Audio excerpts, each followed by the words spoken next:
নির্বাচনের বাকি আছে আর মাত্র একদিন। টানা ৪ দিন সরকারি ছুটি ঘোষণার পর পরিবার নিয়ে ভোট দিতে ঢাকা ছাড়তে শুরু করেছেন সাধারণ মানুষ। সকাল থেকেই রাজধানীর বিভিন্ন সড়ক ও বাস টার্মিনালে ঘরমুখো মানুষের ভিড় বেড়েছে। এতে করে বিভিন্ন পয়েন্টে সৃষ্টি হয়েছে যানজটের। তবে বিভিন্ন স্থানে বাস মালিকরা বাড়তি ভাড়া আদায় করছেন বলে অভিযোগ যাত্রীদের।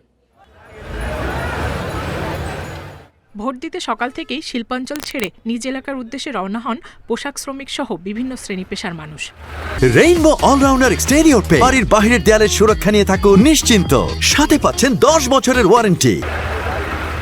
এতে করে গাজীপুরের কালিয়াকৈর উপজেলার চন্দ্রা থেকে উত্তরবঙ্গের 22 জেলার বিভিন্ন রুটে বেড়ে যায় যাত্রীদের চাপ।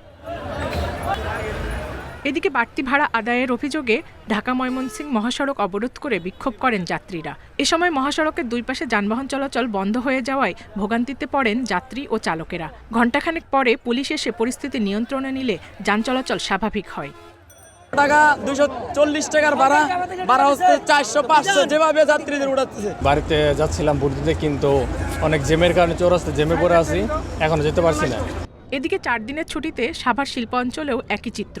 হেমায়েতপুর, আশুলিয়া, 20 মাইল, নবীনগর, বাইপাইল সহ বিভিন্ন পয়েন্টে যাত্রীদের বাড়তি চাপ দেখা যায়। জীবনের প্রথম ভোটটা যে দিব ভালো লাগতেছে, কিন্তু কষ্ট হচ্ছে এটাই যে বাড়িতে যাইতেছি, রাস্তায় অনেক জ্যাম। আমরা 5টা বাজে বের হয়েছি, টাঙ্গাইল মধুপুর যাব, রাস্তার অবস্থা খুবই খারাপ। গণপরিবহনের 2-3 গুণ বাড়তি ভাড়া আদায়ের অভিযোগে আশুলিয়ার বাইপাইলেও সড়ক অবরোধ করে বিক্ষোভ করেন যাত্রীরা। আনন্দতে বাড়িতে যাচ্ছি না, কোম্পানি আমাদেরকে বোনাস দিছে না, সরকারি আমাদেরকে টাকা দিছে। বাস শ্রমিক মালিকেরা দ্বিগুণ ভাড়া বৃদ্ধি করেছে।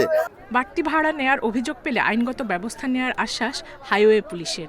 কোনো অতিরিক্ত ভাড়া আদায় করতে না পারে কোনো যাত্রী, সেজন্য আমরা আমাদের অভিযান অব্যাহত থাকবে। এই ধরনের কোনো অভিযোগ যদি আমরা পাই, তাহলে আমরা আইনগত ব্যবস্থা গ্রহণের জন্য তৎপর থাকবো। ত্রয়োদশ জাতীয় সংসদ নির্বাচন ও গণভোট উপলক্ষে শিল্পাঞ্চলের শ্রমিকদের ভোটাধিকার নিশ্চিতে 4 দিনের বিশেষ ছুটি ঘোষণা করে সরকার। Zulekha Parveen, independent news.